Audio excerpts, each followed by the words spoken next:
David Carapetyan. Most people call me Texas Dave, though. I didn't have a radio.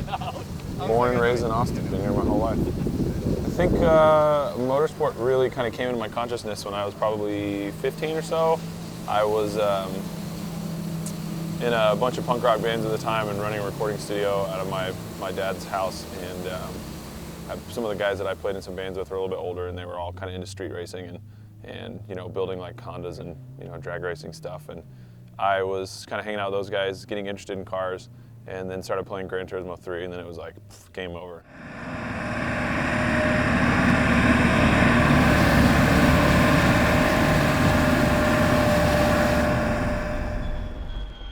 I learned how to drive stick when I was 13. It was probably through video games, to be honest with you. I think that playing Grand Theft Auto as a kid was really eye-opening because not just for the violence aspect, but also, and more importantly, the fact that you can drive a car through the city. And as a kid without a license, that was really fun for me to do, just even virtually. I grew up in Palo Alto, California, and then immediately moved to Santa Cruz, California. That was where my whole driving career started. That's where I learned how to drive on a tractor, and from the tractor, the lawnmower, and then from the lawnmower, I was just looking to drive anything. I was building downhill go-karts, just anything. I was riding wheelbarrows and wagons down hills, like into trees. It was terrible, but that's when I was really searching for what I wanted to do and what I like to do, which is drive and control things with wheels. How'd that translate into something I could make it a profession? And that's when I found go-karts. So I, as far as the actual motorsport community, I'd say I was exposed to that when I started karting. So as soon as I got into a go-kart and realized that people were actually competitively racing in leagues, that's when my eyes my entire mentality on what driving was changed, because I knew that there was actually a super competitive aspect of driving that I hadn't previously known.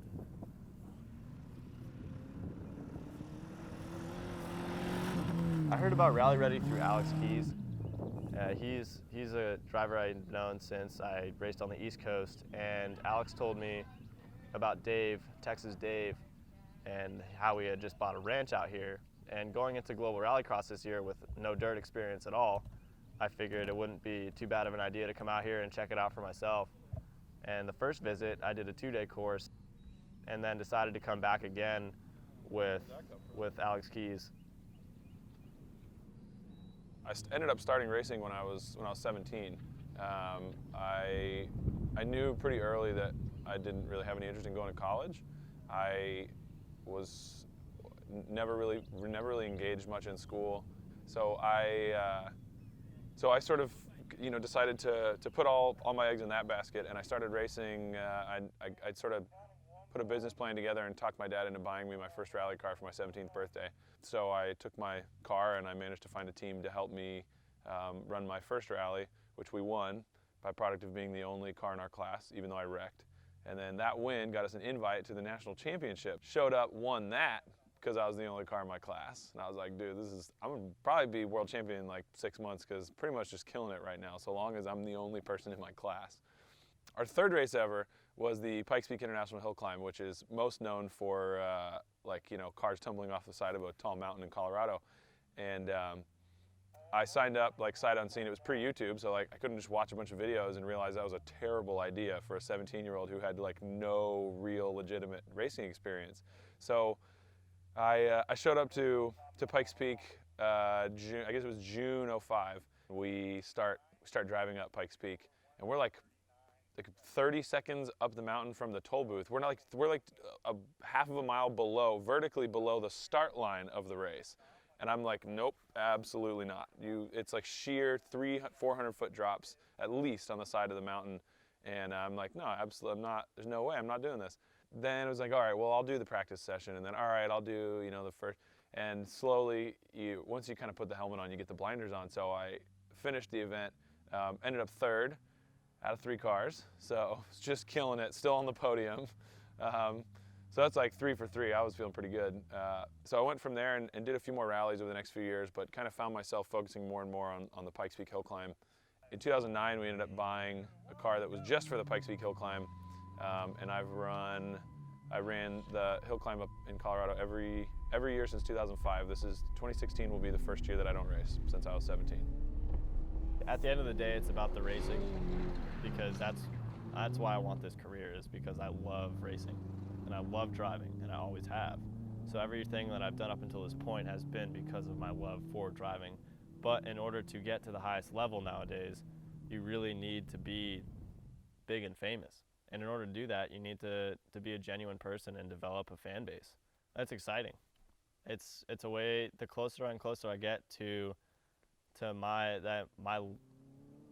closer I get to the final point where I have to make the biggest push to get into the highest level, that just makes me more and more motivated. And being left out and not being able to make it to the highest level, I know that that's a possibility, not because of skill, but because of financial status. And as long as I give it 110% every single day, then I know that I've done everything I can in the situation I put myself in to make it to the top. And if it's not right, it's not right. So I can go away and I can live the rest of my life knowing that I tried my hardest and was passionate enough to try and make it to the top, even if I don't make it. There's no money in rallying. There's no sponsorships. There's no money to be made.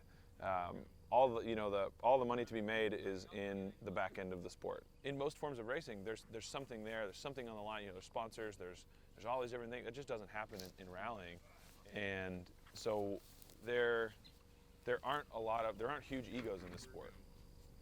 I sort of took a step away from actually racing and competing. I haven't competed in a rally in years, and started focusing on this. We decided to kind of build our own field of dreams here, so we can kind of build the roads, build the facility, really so that anybody who wants it bad enough can find a home and kind of get their experience in the sport. Dude, this is serene. The sun and everything. Okay, so basically it was another Formula Car school at Laguna Seca. And I was coming down the front straightaway, going under the bridge. And then the guy in front of me, who will remain nameless, basically he ended up stopping. So I went off track, probably doing 100 miles an hour, and just hit these sandbags head on, and it just shot the car up in the air a good couple of feet, and just ended up nosediving straight into the sand. And both of the tires were just completely sheared off the car and everything. But it was a pretty hard hit. Like I was to the point where I had to step away from the car, let the adrenaline leave me, and then think and do like a full body assessment as to whether or not it would be safe or smart to go back out. And ultimately, I was pretty confident that I could continue to drive, but it was definitely something that I felt the following day and probably into the next week.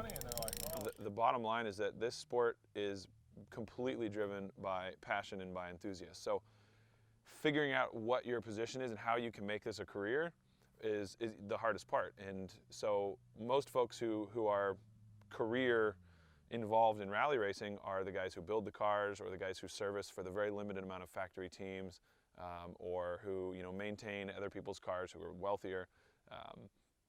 But for the most part, it's the field is either people who have enough disposable income that they can afford to rally and take the time away from work, down to guys who work a $10 an hour job, who just save every single penny, and the only thing they do is they rally their the cheapest rally car they could build once or twice a year. I'd say once I started to take a look at the financials of the motorsport series, as far as Formula Car racing goes, you need a lot of money. And in order to be successful, you need to be able to raise that quite a bit of money in order to just have a shot at being at the top. So I think rally naturally is just less expensive, but the real driving force behind it was rally seems like a way better environment to be around basically for every day of the year. Because as a racing driver, you have to live what you do. So if you're not going to be okay with being really well dressed and constantly trying to raise money, etc., if you want to be more on the relaxed side, having fun, really loving driving for what it is, then I think rally is a better decision.